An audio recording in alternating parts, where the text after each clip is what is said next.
Hi, my name is Alessandro Gangelosi, and that's a new tutorial coming from cgcookie.com for Max Cookie. Uh, this time I like to start talking about all the new software coming from ThinkBox software, and you know that the products we have there are Krakatoa, and we talked about it in some tutorial. But you know that now we have the Krakatoa MX 2.0.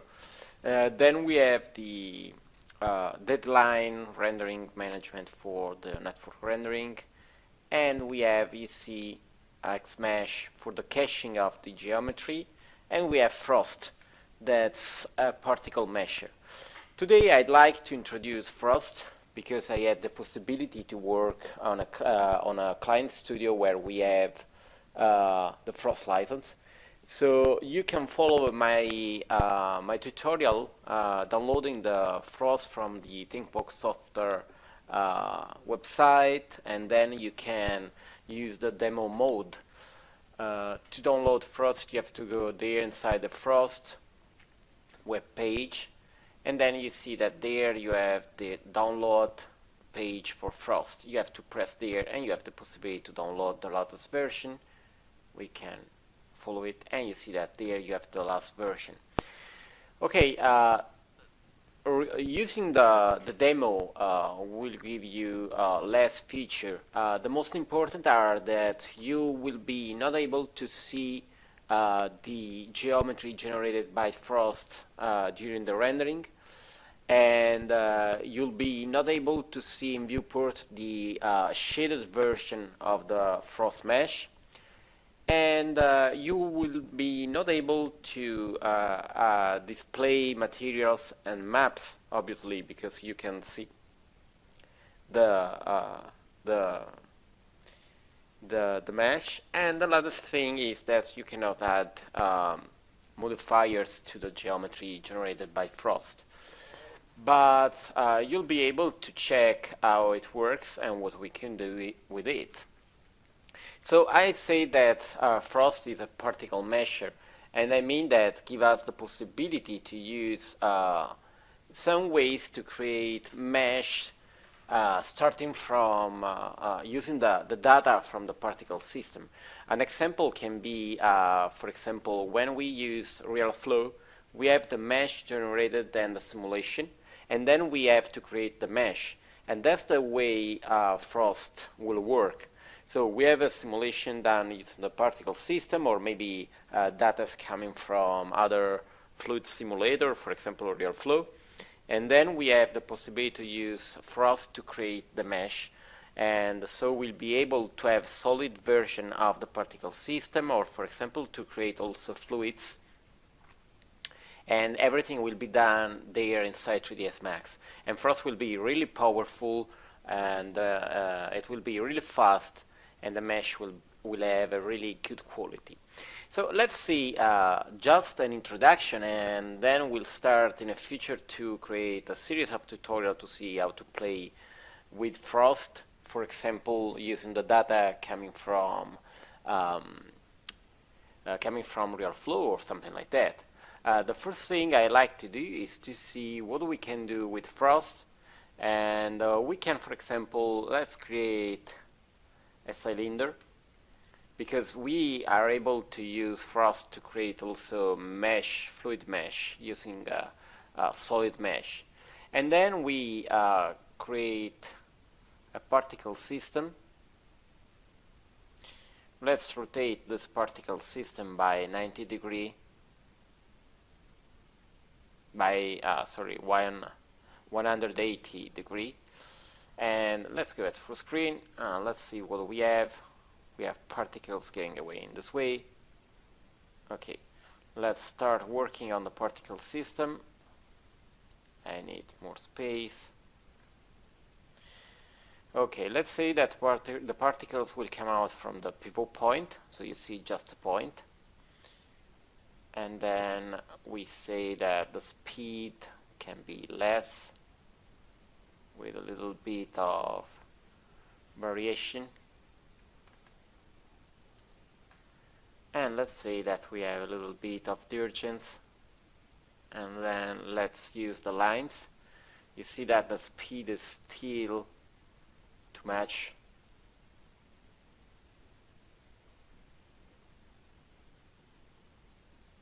Okay, let's say that the particles will continue for 100 frames, and we'll have maybe 2000 particles, and we see 100% of particles inside the viewport.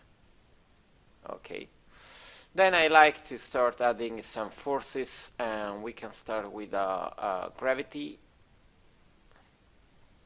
So go back inside the PF source, and we can add a force.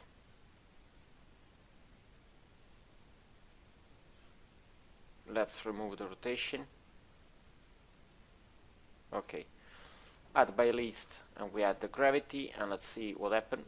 And you see that the gravity is too much, so we can go for 100 there.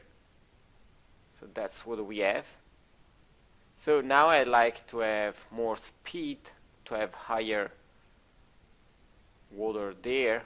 We are trying to simulate in any way the water falling from a fountain or something like that. So really something really simple.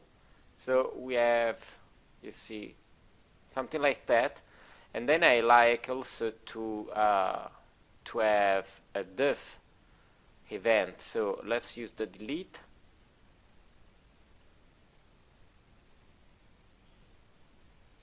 And the delete will be by particle age, let's say maybe 50, and the variation will be maybe 5 frames.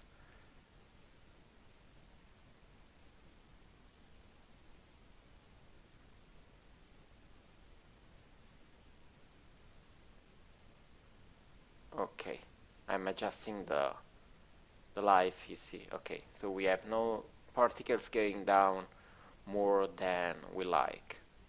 Okay, so that's our fountain. You see that it's really simple. I'm not doing nothing so strange. So what we can do with frost? First of all, we have to create the frost. So we have to go inside the think box, and we have frost. Okay, and that's the icon for the frost objects. Then you see that there we have all the parameters, and obviously we have a lot of features. Today we'll see just an introduction just to understand what we can do with it. And you see that there we have the basic information as the option to see or not to see the icon, the scale of the icon, and the possibility to show to use the velocity as a map channel. And we'll see in a future tutorial how we can use it to obtain some really interesting result. Then we have the viewport update, because obviously Frost is really fast, but creating the mesh for complex particle system can be really slow. So we have the possibility to say that we like to have a viewport update for the Frost mesh when the Frost mesh will change or when the particle change. So the first one is the better choose to have a fast update, because we see update just when we change parameters there for frost and not when we touch the particles. So, and there you see that we have the force viewport update. So we can press there and we have an update for the viewport and the mesh at a really fast speed when we want to see changes. So the best interesting area for the moment is the particle objects, where you see we can pick or add objects that will be used to create the frost mesh. Let's try to use the pick, and you see that we can pick also objects as the cylinder. The first thing we have to see is that it is using a particles mesh where we have some vertices. So it is not a really good way to use this mesh, because you see that we have just this area there. So we should work on something more precise. So let's think about maybe something like that and something like that. So now we can remove the edges faces. Let's go in Frost and pick, and you see that now we have a mesh. Obviously we have nothing actually there. I can pick the cylinder and I say with the right mouse button that I like to see as display as box and not renderable, because we'll use the Frost mesh for rendering. So the other part we have to do is to say that also these particles will be a Frost mesh. So we have to add PF source, and you see that we have, obviously it's a really low quality, but we have a fluid done using the particles, and you see that it's really fast. We have the blob mesh inside 3ds Max, but this one is really faster. Let's pick the PF source and let's move it a little bit inside. Okay, so we have the water in this way. Now I'd like to start playing a little bit with Frost just to understand how we can use it. The first thing we have to see is the meshing option. Obviously all the other stuffs will be used in future tutorial to understand more in depth how to use Frost. For the moment you see that we have the possibility to choose between different algorithms to create the mesh. You have the possibility to enable in rendering or not, or to enable in viewport or not. First of all, we have mesh. So actually it is using a mesh version, and obviously there inside the particle geometry, you see that that's what we are doing. We have the possibility to use something, for example, there we have the spray,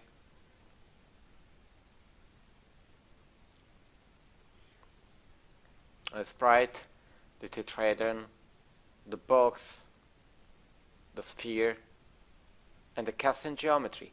That means that, for example, we can add a really simple, stupid version of the teapot, and in Frost, I said custom geometry, peak, and obviously it will use the teapot. Obviously it's really slow because the custom geometry is more complex, and we'll have a lot of control over the animation and the rotation and all the other parameters we need. Let's go back to the plane, so it will be faster as we used before, and let's go back there, and you see that we have there inside the meshing, the sides, we have the possibility also to randomize the radius. So you see we have a random scaling of the particles, so we have bigger scale or lower scale, and we have also the possibility to control the scaling, sync it by the age, for example. So you see we have the particles that will scale when the age is higher, and we have also the random, so we can do a lot of things. But the most important part is that we can use complex things to create metables and create fluids. So there you see that we have the ionosphere, and then we start to have metables. That is a more precise version to create a fluid. And obviously we have also other things. First of all, you see that the sphere are really big actually, but we need it for the cylinder actually. And another thing interesting is that we have the possibility to choose how many particles we have to use. Actually, for the moment we use the basic value, so we use 100%. And there you see that we have the new parameters, and the new parameters are useful for every single kind of meshing technology you are using. Then we have two more interesting ways to create fluids, and we are talking about the Zurbrigsten and the anisotropic. You see that the particles are changing shape, and the anisotropic too. It will give us the possibility to create a more fluid-looking mesh, but you see that it is also a little bit slower. So let's go back to the zoo, and we'll use more particles. So let's go back to PF source, and we say to use 20,000 particles. Let's say frost to be node enabled. Let's see the particles. Okay. And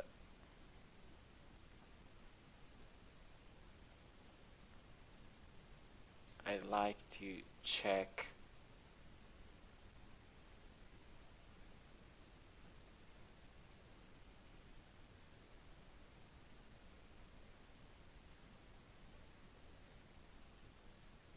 a little bit, you see, just to see how it works. Okay, back there and enable in viewport, and that's the result. Obviously we have parameters there to control, and you see that in viewport we have 1.5 and in rendering we have 3. We can use the same resolution there. You see that the scaling is different, but we have more detail. And we have also the vertex refinement. We have in viewport 0 and in render 10, but obviously we can use also some detail there inside the viewport just to have more detail. But actually it's not important because we can slow down too much the rendering. Then you see that the Zurbrigsten has some parameters, and we have, for example, the blending radius. Obviously, if the radius is bigger, we have more blending, but obviously, let's go there to have particles more little. Let's say, for example, 1. You see that the particles are little, and we have there the possibility to control also the trimming of the density. So you see that there we have a low density, and we have the trimming of the mesh because we have no detail, because the density there is too low. Obviously that's not the best way to create the fluid, because the best one is the anisotropic.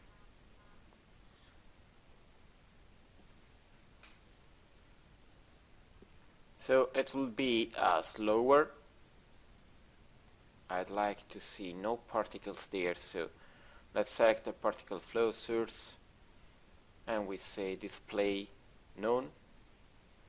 So we'll have just the fluids, and you see that it is not so slow to be generated. So let's see what we can do when we have this version of the mesh. There inside the anisotropic we have the radius scale, and the radius scale, you see, control the scaling of the particle, and it gives us the possibility to have bigger or more little particles. Let's go, let's try with 2, maybe 3. Okay, and you see that we have other possibility about the stretching, and that means how much stretching we can have on the shape to generate the fluids, and we have also some control about the stretching neighbors to generate the mesh. I'd like to try to have still more particles, so let's go in PF source, and let's try with 200,000, and let's disable, and let's have back the particles using lines.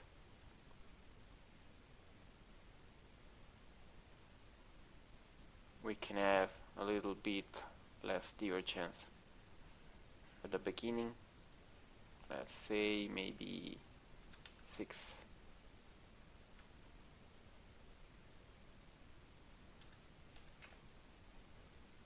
And let's have more variation.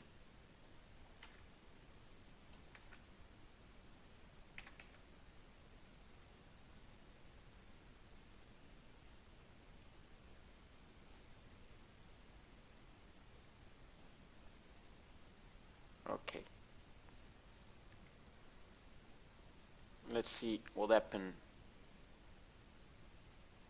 in Frost. You see that it's creating the mesh.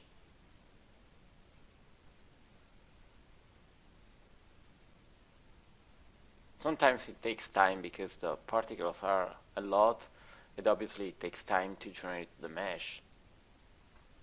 Okay, it is done, so we can go back to the PF source. And we can say that we don't like to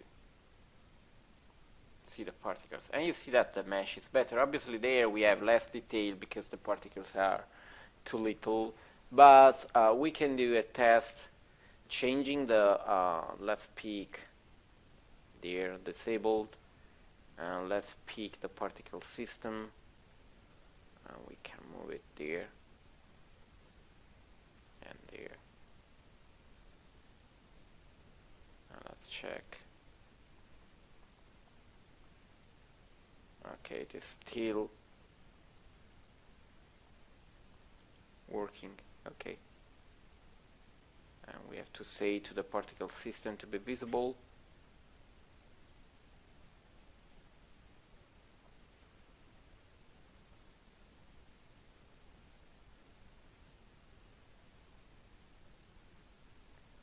Let's go there. Let's have less speed and more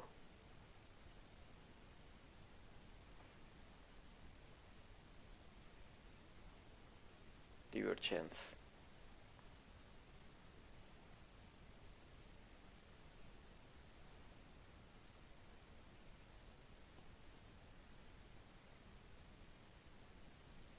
So you see that's the result we have actually. And now if we say to Frost to be enabled,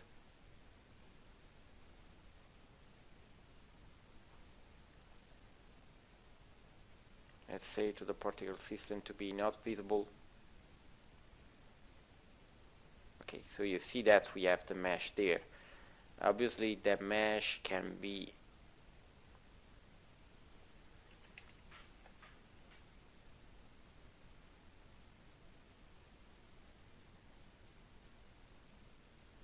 and we can also have the particles bigger.